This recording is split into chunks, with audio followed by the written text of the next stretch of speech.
भगवान की जय हो। कार्तिक मातम 14वां अध्याय। 13 अध्याय तक की कथाओं को भक्तिपूर्वक सुनने के बाद महाराज पृथु ने नारद जी से निवेदन किया, हे देवर्षि, आप सर्वज्ञाता है और मैं अज्ञानी। अब आप कृपा करके संतान वृद्धि तथा सुख देने वाली महाविद्या, महावाया, महामेधा, महास्मृति, महामोहा, महादेवी, महाईश्वरी तथा सर्व ईश्वरी अहोई देवी की उत्पत्ति तथा इनका व्रत कब और कैसे किया जाता है, इस बारे में हमें विस्तार पूर्वक बतलाइए। महाराज पृथु द्वारा इस प्रकार प्रार्थना किए जाने पर नारद जी एक प्राचीन कथा सुनाते हुए बोले, हे राजन, एक समय कलिकाल में एक बड़ा भारी दुर्भिक्ष पड़ा था। भीषण अकाल और महामारी फैलने से अनेक व्यक्तियों की अकाल मृत्यु हुई। तब सब लोग इस विपत्ति से छुटकारा पाने का उपाय सोचने लगे। अंत में निश्चय करके कार्तिक कृष्णा सप्तमी को सबने व्रत रखा। व्रत के प्रभाव से सायंकाल चामुंडा देवी हाथ में नर मुंड लिए प्रकट होकर कहने लगी, मैं रुद्र सहित विहार करने के लिए यहाँ आई हूँ, परंतु समस्त संसार में पाप छाया हुआ है। ब्राह्मण वेदहीन, क्षत्रिय सामर्थ्यहीन और वैश्य और शूद्र धर्महीन हो गए हैं। स्त्रियों ने पतिव्रत धर्म छोड़ दिया है, इसलिए सभी लोगों को अहोई का व्रत करना चाहिए। कार्तिक कृष्णा सप्तमी तथा अष्टमी को केवल रोगियों को छोड़कर शेष सभी स्त्री पुरुष सारे दिन भोजन ना करके सायकाल अहोई देवी का पूजन करें। अहोई देवी मेरा ही नाम है, अतः सभी व्यक्ति अहोई पूजन को मेरा ही पूजन मानकर भक्तिभाव से करें। अहोई अष्टमी पूजन का विधान बनाते हुए चामुंडा देवी ने कहा, सभी व्यक्ति अपने घरों को गोबर और मिट्टी से लीपकर साफ करें। फिर काला, पीला, हरा तथा लाल इन 4 रंगों से द्वार पर मेरी मूर्ति बनाएं और स्वादिष्ट पकवान बनाकर मेरी पूजा करें। जब चामुंडा देवी यह कह रही थी, तभी एक धीवर की स्त्री बोली, हे माता, हम नीच लोगों का कर्तव्य भी बतलाइए। तब देवी ने कहा, तुम लोग भी मेरे भक्त हो, सो सब लोग मेरी पूजा करके तुम्हारी संतानों को पूजेंगे, तभी उसकी पूजा सफल होगी। मेरी पूजा के बाद कुम्हारिन तथा मालिन की भी पूजा होगी। इतना कहकर देवी अंतर्ध्यान हो गई। सभी व्यक्तियों ने चामुंडा देवी के कथनानुसार व्रत और पूजन किया तो सबके संकट दूर हो गए और सारा संसार सुखपूर्वक रहने लगा। अहोई अष्टमी की कथा सुनने के पश्चात राजा पृथु ने नारद जी से कहा, हे ऋषिवर, महीनों में कार्तिक और तिथियों में एकादशी को सर्वश्रेष्ठ क्यों माना जाता है, कृपा करके बतलाइए। तब नारद जी ने कहा, हे राजन, एक बार यही प्रश्न सत्यभामा जी ने भगवान कृष्ण से पूछा था। भगवान कृष्ण ने जो उत्तर सत्यभामा को दिया था वही मैं तुमसे कहता हूँ, ध्यान पूर्वक सुनिए। एक समय सत्यभामा जी ने श्री कृष्ण जी से पूछा, हे प्राणनाथ, जब सभी मास और तिथियां बराबर है तब कार्तिक मास और एकादशी तिथि क्यों सर्वोत्तम मानी गई है। तब श्री कृष्ण ने कहा, हे प्रिय, शंख नामक एक दैत्य समुद्र का पुत्र था। वह दैत्य इतना बलवान था कि उसने इंद्र आदि देवताओं को स्वर्ग से निकालकर उनका स्थान स्वयं ले लिया।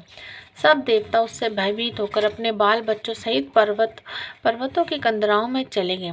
वह दैत्य सोचने लगा कि मैंने देवताओं का स्थान तो ले लिया है, लेकिन वे जीते नहीं गए हैं।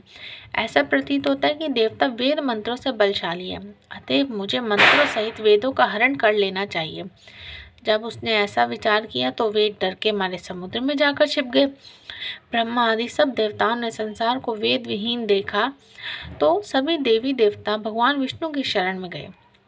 शेष सैया पे भगवान को निद्रा मगन देखकर सभी देवताओं ने जगाने के लिए स्तुतियाँ, भजन, कीर्तन और गायन वादन आदि क्रियाएं करने लगे।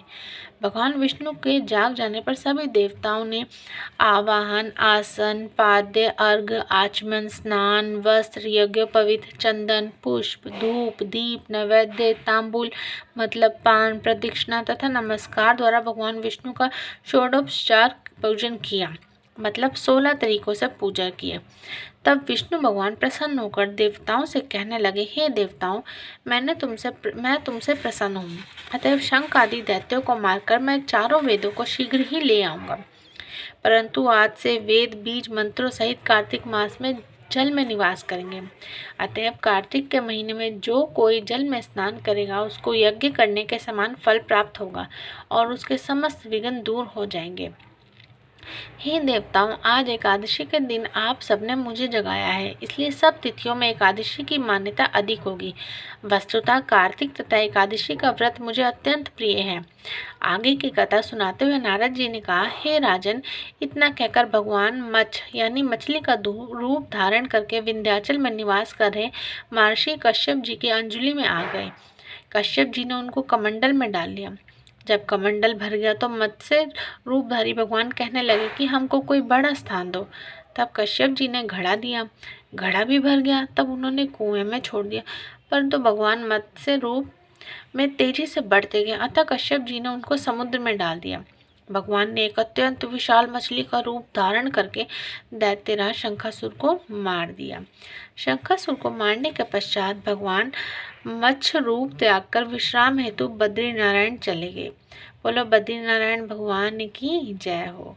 बद्रीनारायण में भगवान ने देवताओं से कहा, हमने शंखासुर को मार दिया है, अतः ऋषि और मुनि जाकर समुद्र के अंदर से वेदों को ढूंढ लाए। तब तक देवताओं सहित प्रयाग में मेरा निवास रहेगा।